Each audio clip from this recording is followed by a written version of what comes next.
ఎంతో రుచిగా ఉండేటువంటి కోడిగుడ్డు పులుసు రెసిపీని షేర్ చేస్తున్నానండి. దీన్ని ఉల్లిపాయ పులుసు అని కూడా అనొచ్చు. ఇంకా బాణాలు పెట్టేసుకుని 2 టేబుల్ స్పూన్ ఆయిల్ వేసుకుని దాంట్లో టీ స్పూన్ మెంతులు, 4-5 ఎండుమిర్చి ముక్కలు, కరివేపాకు వేసుకుని చక్కగా వేపించుకోవాలండి. అది వేగుతుంటే ఒక మంచి సువాసన వస్తుందన్నమాట. మెంతులు వేగి తర్వాత ఎగ్స్ ని బాయిల్ చేసేసుకుని పైన పీల్ ఆఫ్ చేసి ఘాట్లు పెట్టుకుని పసుపు కోట్ చేసుకుని వాటిని పోపు ఆయిల్ లో వేసుకుని చక్కగా వేగనిస్తామండి. కొంచెం అట్లా లేయర్ లాగా ఫామ్ అవుతున్నప్పుడు తీసుకుని పక్కన పెట్టేసుకుంటాము. ఇప్పుడు అదే బాణల్లో ఒక 4-5 పచ్చిమిర్చి చీలికలు, ఒక 3 పెద్ద ఆనియన్ చిన్న ముక్కలు కట్ చేసుకుని యాడ్ చేసుకున్నాము.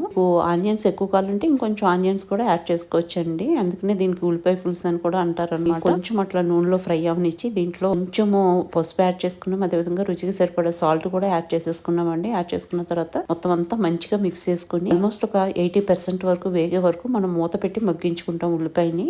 ఇప్పుడు కొంచెం మగ్గిందండి. ఒకసారి మొత్తం అంతా మిక్స్ చేసేసుకుని కూరకు సరిపడా కారాన్ని ఇక్కడ యాడ్ చేసేసుకుంటాం అనమాట. పులుపు కాబట్టి కొంచెం కారం బాగానే పడుతుంది. నేను ఇక్కడ 2 టేబుల్ స్పూన్ వరకు